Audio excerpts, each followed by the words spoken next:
The Facilitator MD, back at you again. Hit the subscribe button below.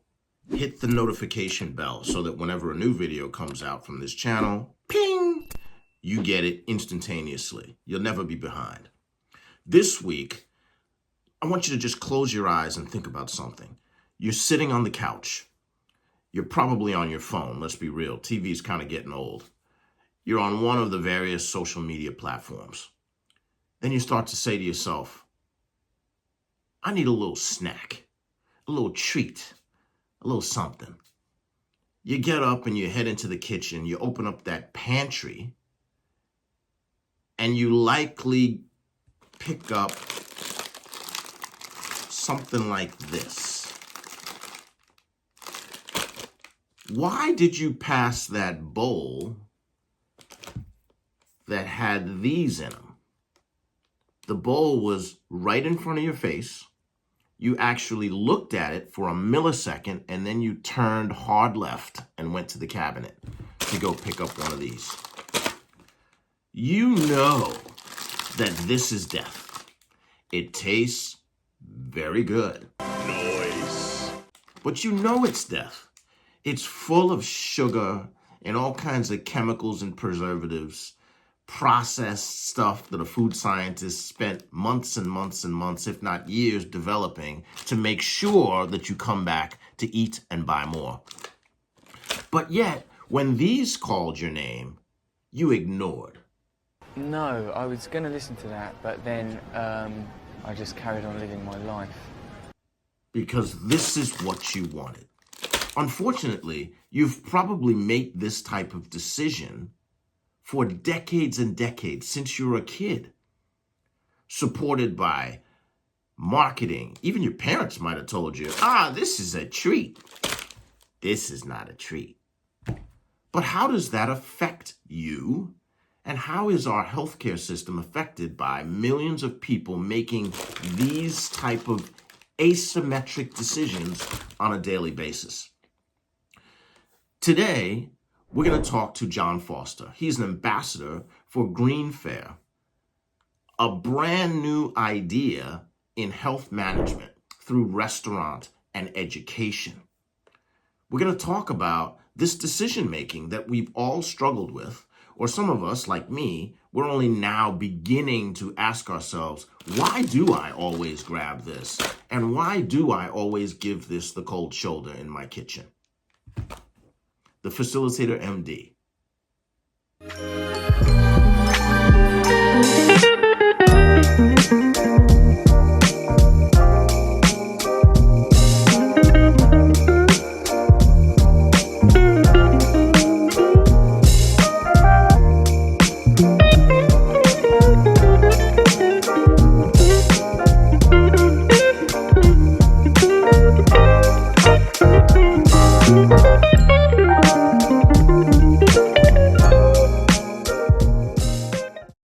I'm John Foster. I am a ambassador for GreenFare Organic Cafe here in Herndon, Virginia. So the menu at GreenFare is made up of a variety of foods. As far as tastes go, we are 100% organic, we are a whole food plant-based, and we don't cook with any salt, oil, or sugar. What that does is that helps to promote optimal health. And the varieties of foods, for example, on the menu, we've got a Thai quinoa dish. We've got a noodles Alfredo dish. We also have a baked tofu over a bed of vegetables and quinoa. So we have a wide variety of dishes, and then I've got to say our desserts are phenomenal. And again, they are salt, oil, and sugar-free. We've got a carrot cake to die for, and we actually have a chocolate lava cake, which is absolutely delicious. You know, it's funny, people's food journeys are interesting, and mine, I go back maybe 15 years ago when I was actually cooking baby back ribs. I was doing it in competitions, and I had people asking me for these baby back ribs. But what I was finding is that every decade I was going up a suit size. And so in 2016, I found GreenFare. And I went into their Kickstart program, and that was August 8th, 2016. And it was after that 21 days where I dropped 13 pounds, and I felt so much better that I had to continue. And so the advantage and the way I've seen this lifestyle change has now, I'm now down 50 pounds. I don't take any medication, and I just feel so much better, and life is just better. So if I look at where I've come from and where I am right now, I spend a fair amount of time as an ambassador for GreenFare Restaurant. The reason I do that is because the mission of the restaurant is to really help people towards optimal health. And it was through that Kickstart program that I went through that I saw such, I'll say, phenomenal results. But here at the restaurant, what we try to do, what we do, is to help people understand why it is they're doing what they're doing through that Kickstart program, and then feeding people good food that has no salt, oil, or sugar in it. And what we see of the 1,700 people who have been through that program, we've seen things nothing short of miraculous in many cases. If you look at the people that have been through, you see a drop in cholesterol, a drop in blood pressure, certainly a drop in weight.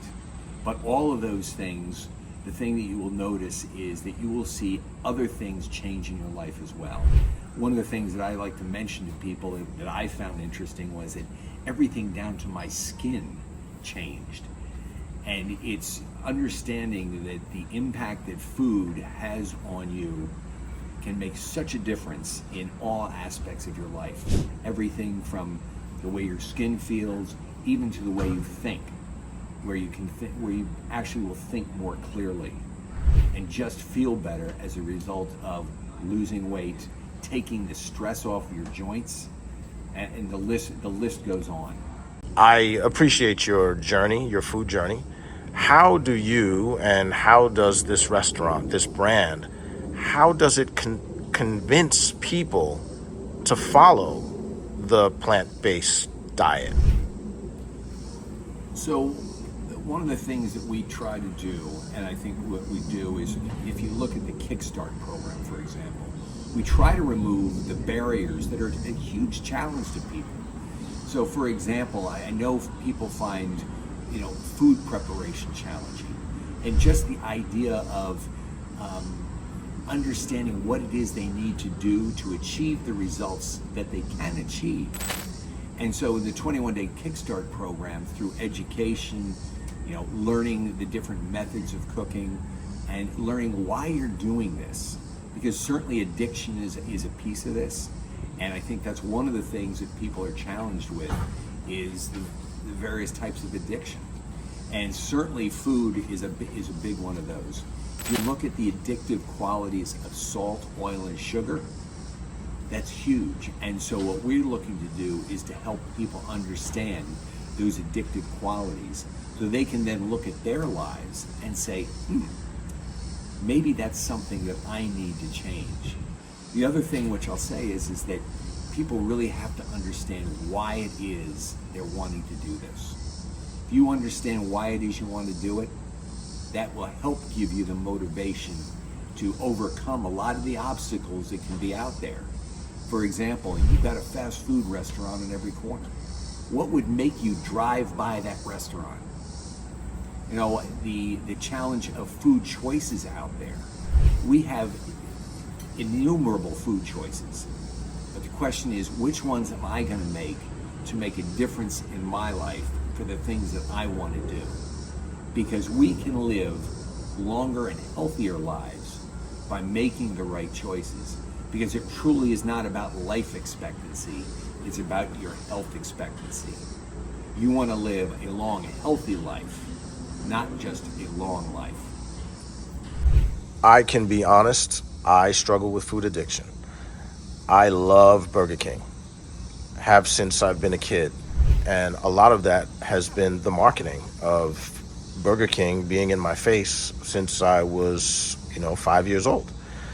So your food choices now are made by experience and by seeing the positive outcomes in your body and in your life from changing to plant-based.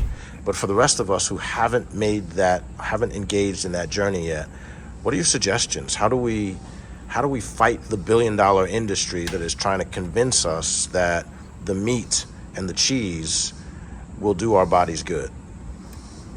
So I think one of the things that we can do is we've got to look internally, because it's those things that we're struggling with internally that's going to cause us to do certain things. And one of those things is to eat.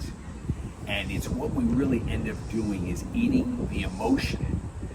And so we'll eat for comfort, we'll eat because of stress, we'll eat because we're tired. And so if we take care of ourselves, we can certainly overcome some of these things. Not that it's easy, because certainly dealing with our emotions can be challenging, particularly in the times in which we're living.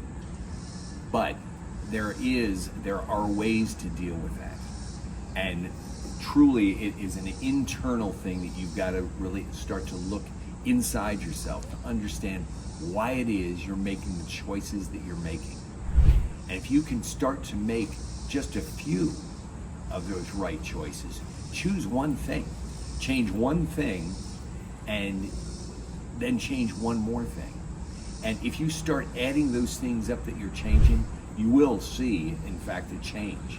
The one thing that we do here is, I will say, we try to take and make a lot of change all at once, because what we find is people who are in situations where they absolutely have to make a change, maybe you've got a bad diagnosis, maybe you are challenged with something that you just haven't been able to deal with. My example of, I was dealing with putting on weight every 10 years. I was going up a suit size, and I had to do something about it. And I didn't know what it was until I ended up here. And it was here where I was given the guidelines, and I began to understand why I was doing what I was doing.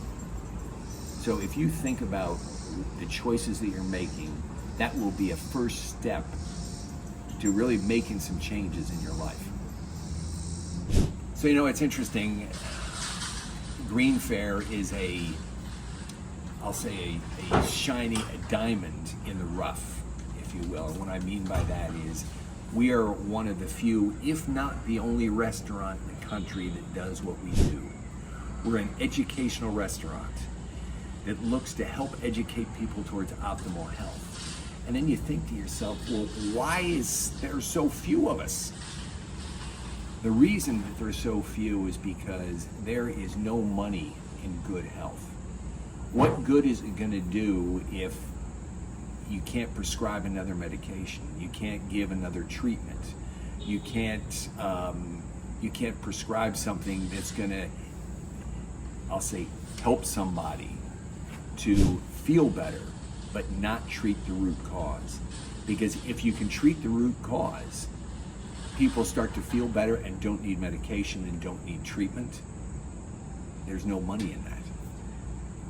And so our goal here is to help people reduce or eliminate the need for medication, to have a longer and healthier life without being dependent on treatments, medications, and having to be stuck in the medical system. Americans are very smart, right? We tend to see the business within anything. Do you think that Americans don't see the direct correlation between heavy meat and dairy consumption and skyrocketing sickness within our society? I don't know that it's people don't see. I think in some cases it's people can't see. And what I mean by that is there is so much information out there that people are overwhelmed.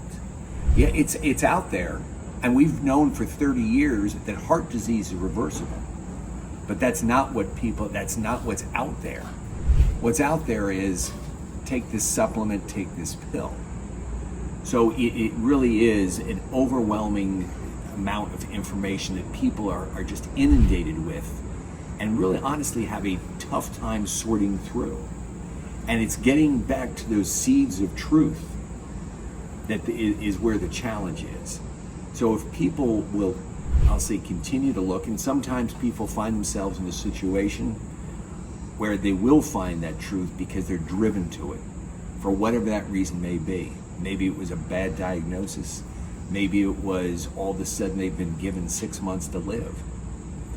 It can be any number of things, but the challenge out there is the sheer amount of information which people have to deal with. So the question is, if you look hard enough, you can find the truth. You can find the answers that you're looking for.